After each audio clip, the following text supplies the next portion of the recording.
Welcome everyone, welcome back to the channel, welcome to Clarity for Sure. Hope you guys are doing well and welcome to another session of EDA examination 2025. So in this session once again we'll tackle a very important topic, that is National Health Claims Exchange, right? That is NHCX portal.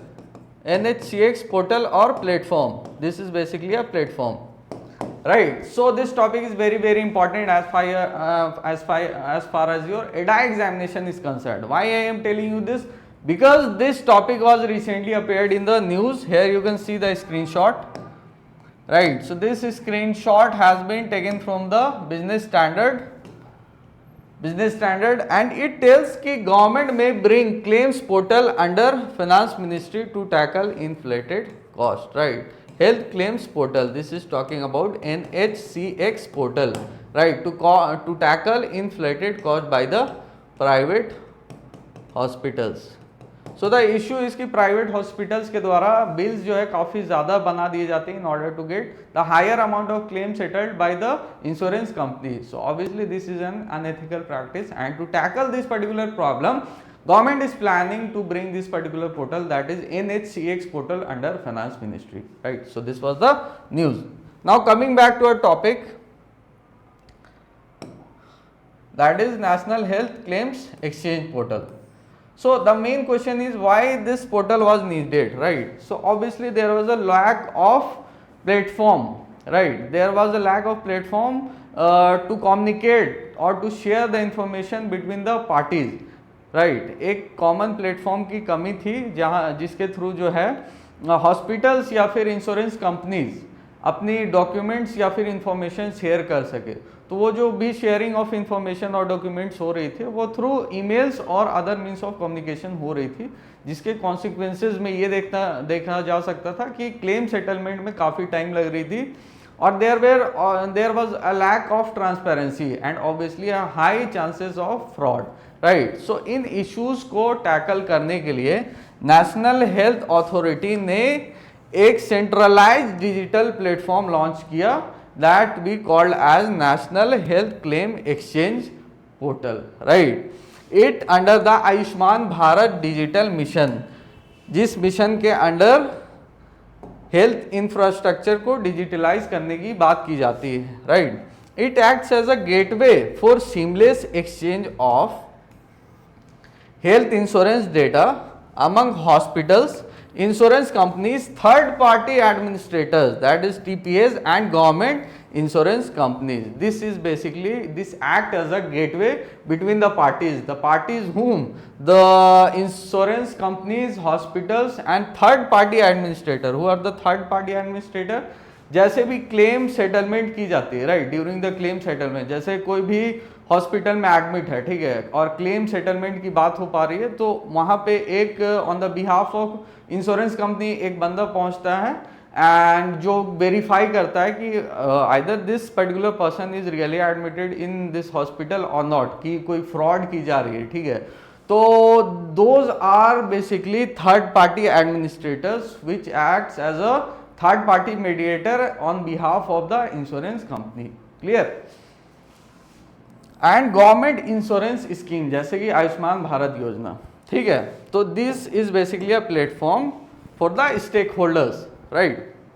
Now objectives and core features. Coming to the objective of this particular portal, standardization and interoperability, right, uses FHIR standard, that is fast healthcare interoperability, resources standard, e-claim formats and open APIs to ensure that जो भी claim की data, claim की भी data है, documents है या images है, वो सारे स्टेक होल्डर्स तक कंसिस्टेंटली पहुंच रहे या नहीं, right. This is the objective, to पहुंचाया जा सके उनको सारे स्टेक होल्डर्स तक, जो भी डॉक्यूमेंट्स है, जो भी फोटोज़ है या फिर जो भी इंफॉर्मेशंस है, वो सारे स्टेक होल्डर्स तक, जैसे इंश्योरेंस कंपनी, हॉस्पिटल्स और थर्ड पार्टी एडमिनिस्ट्रेटर तक पहुंचाया जा सके, right. So this was the first objective of this particular launching this particular platform. The second was automated adjudication. It enables auto processing of claims. Claim जो है automatically process हो पाए और significantly reducing manual intervention, ठीक है, manual intervention और manual error को कम से कम की जा सके, इस वजह से this automated adjudication feature under this portal was launch, right. Speed and transparency, speed and transparency को इन्हांस की जा सके, right. Facilitates real time tracking of claim status, real time मतलब अभी क्या स्टेटस है, जो क्लेम सेटलमेंट की बात हो रही है तो अभी करेंटली क्या स्टेटस है उसको रियल टाइम में ट्रैक करना, and aims to cashless claims within 3 hours of discharge authorisation, 3 घंटे के अंदर जो है क्लेम सेटलमेंट हो जाए, ये इंश्योर करना। This is a great example of enhancing speed and transparency, right? So this was also one of the objective. Cost efficiency finally reduces administrative cost for whom? For the hospitals as well as the insurance companies, right? And to minimize fraud or enhance fraud detection via centralized validation, right? Via centralized validation, cost efficiency की जा सके, मतलब cost को reduce किया जा सके, जो भी एडमिनिस्ट्रेटिव कॉस्ट है जो कैश सेटलमेंट के ड्यूरेशन में होती है, जैसे बाय द हॉस्पिटल्स और द इंश्योरेंस कंपनी, उसे कम से कम की जा सके और फ्रॉड डिटेक्शन को बढ़ाया जा सके। This was the one of the main objective, right. Now timeline and implementation status. पहला तो एडाई एडवाइजरी, इन जून 2023 एडाई ने एडवाइज किया to all insurance companies as well as third party administrator to adopt and test NHCX integration, right, कि इस platform को आप adopt कीजिए और टेस्ट कीजिए कि रियल टाइम में ये किस तरह से बिहेव कर रहा है, किस तरह से वर्क कर रहा है, aligning with e claim data profile, कि if there is any chance of error और not, right. Go live and pilot claims, portal went live around June 2024 के around this portal was live, right, and the first insurance company to settle this claim was HDFC Ergo, right, first recorded claim on NHCX platform on July 2024, वो कौन सी company ने किया? HDFC Ergo ने, right।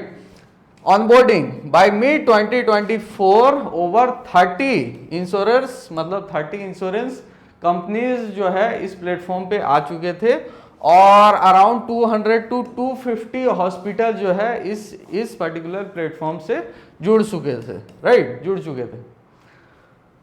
Now the most important part, that is how it works, system flow. What is the system flow of this particular platform? पहला तो ये hospital receives a discharge authorisation request, hospital जो है सबसे पहले एक discharge authorisation request receive करती है।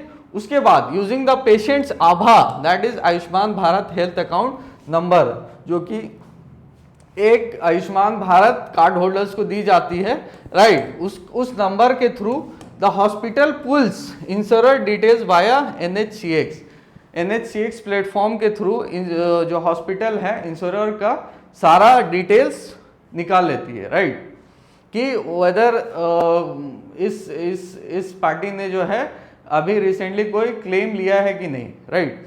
The third one is the claim data is submitted through a standardised FHIR compliant format. The claim data, जो क्लेम डेटा है वो सबमिट कर दी जाती है through a standardised FHIR compliant format, right. Next is NHCX validates, NHCX जो platform है वो वैलिडेट करता है एंड रूट्स, मतलब उसको भेज देता है, उस इंफॉर्मेशन को भेज दी जाती है the claim to the relevant insurer और थर्ड पार्टी एडमिनिस्ट्रेटर, ठीक है, किसे भेज दी जाती है? टू द रेलिवेंट इंश्योरर या फिर थर्ड पार्टी एडमिनिस्ट्रेटर को उस इंफॉर्मेशन को भेज दी जाती है ताकि आप इसे वेरीफाई करें और इसे अप्रूव करें, right. The insurer processes the claim of N auto adjudication, insurer जो है वो इस क्लेम को प्रोसेस करती है, इंश्योरेंस कंपनी जो है इस प्रोसेस को प्रोसेस करती है ऑफन थ्रू ऑटो एडजुडिकेशन, मतलब ज़्यादातर ऑटोमेटिकली प्रोसेस की जाती है to minimise the manual intervention and sends back approval digitally, और जो है अप्रूवल को डिजिटली भेज दी जाती है कि ठीक है this claim has been approved and the amount will be settled to your account by cashless means, right? And finally the hospital discharges the patient within the regulator mandated time frame. Hospital जो है patient को discharge कर देता है कि आप जाइए, आपका क्लेम जो है सेटल हो चुका है या हो जाएगा. क्लियर? तो वो पैसे जो है हॉस्पिटल को मिल जाते हैं, right? Now stakeholders benefit. Stakeholders जो स्टेक होल्डर्स है इस प्रोसेस में, इस इंश्योरेंस क्लेम के प्रोसेस में, उन्हें क्या क्या बेनिफिट मिलती है? पहला तो policy holders faster claim approval. Policy holders जो उसके लिए फास्टर क्लेम अप्रूवल हो गया. Shorter hospital stage, right? Shorter hospital stage मतलब कम टाइम के लिए स्टे करना पड़े. हायर ट्रांसपेरेंसी, इन्हांसमेंट और ट्रांसपेरेंसी बढ़ गई, right, through this portal. Hospital providers के लिए क्या बेनिफिट्स है? One unified portal instead of multiple insurance specific interfaces and real time case tracking. Real time case tracking का कि अभी क्या क्लेम का स्टेटस है, इंश्योरेंस कंपनी ने उस क्लेम को वेरीफाई किया है, अप्रूव किया है या नहीं, right? So this things are the benefit for the hospital providers. Insurers था और third party administrator, right? Streamlined claims processing, lower operational cost. Operational cost को ऑब्वियसली कम कर देती है क्योंकि मैनुअल इंटरवेंशन कम से कम की जा सके, तो सारी जो प्रोसेस है वो ऑटोमेटेड तरीके से हो सके. And better fraud mitigation. Fraud detection को बढ़ावा मिलती है, राइट? मतलब किस तरह से फ्रॉड को आप कम से कम कर सके. रेगुलेटर्स के लिए, एडआई के लिए क्या बेनिफिट है? Enables oversight and analytics. It enables oversight and analytics on the stakeholders, supporting standardized healthcare pricing. Now, incentives and regulatory mandates under the digital health incentive scheme. क्या क्या इंसेंटिव दी गई है टू द हॉस्पिटल और the stakeholders, ये देखते हैं. Under the digital health incentive scheme launch in January 2023, hospitals receive 500 rupees per claim. पर claim में कितना मिलते हैं? 500 रुपीज वाया NHCX और 10% of the claim amount whichever is lower as a incentive, right? कि 500 या और 10% ऑफ द क्लेम अमाउंट जो भी सबसे कम है वो उसे दी जाती है. किसे दी जाती है? To the hospital as a incentive, right? Under digital health incentive scheme. IRDAI mandated all the cashless claims must be settled within 3 hours of receiving hospital discharge, right? 3 घंटे के अंदर हॉस्पिटल डिस्चार्ज के बाद 3 घंटे के अंदर जो है क्लेम सेटल्ड हो जानी चाहिए, discharge authorisation, right? Any delays must be borne by the insurer from the shareholders funds. Shareholders fund से किसी भी अगर कोई भी डिले होती है तो insurer, that is insurance company और थर्ड पार्टी एडमिनिस्ट्रेटर को जो शेयर होल्डर फंड्स है उससे बाहर किया जा सकता है in the case of delay. At a glance summary, क्या क्या हमने अभी तक देखा, चलिए देख लेते हैं. लॉन्च पीरियड जो था mid 2024, go live and first claim process by HDFC ERGO, right? Standards used FHIR based e claim formats, open API framework, right? This were the standards used. Stakeholders कौन कौन से थे? 30+ insurers और third party administrator इससे इस platform से जुड़ चुके हैं. 200 to 250+ hospitals onboarded. Regulation timeline, right? Cashless claims 3 hours settlement deadline mandated by IRDAI की 3 घंटे के अंदर क्लेम सेटल्ड हो जानी चाहिए. इंसेंटिव्स क्या क्या थी? DHIS, दैट इज जो इंसेंटिव हमने देखा digital digital health incentive scheme के अंडर जो है 500 पर क्लेम टू द हॉस्पिटल और 10% whichever is lower per claim to the hospital. Supervision changes, supervision में क्या क्या चेंजेस की गई? From mid 2025 tighter oversight by finance ministry and IRDAI, ठीक है? जैसा कि हमने देखा कि सुपरविजन को बढ़ा दी गई by the finance ministry and एडाई, right. वो हमने पहला जो न्यूज़ का स्क्रीनशॉट देखा था उसमें भी क्लियर हमें इस चीज़ का पता लग सकता था, right. So that's it for the session, that's it for the topic. This is our ADAI mentorship program 2025 where we are providing sectional QRE phase 1 full length test, right, descriptive sectional and full length test, English sectional and full length test.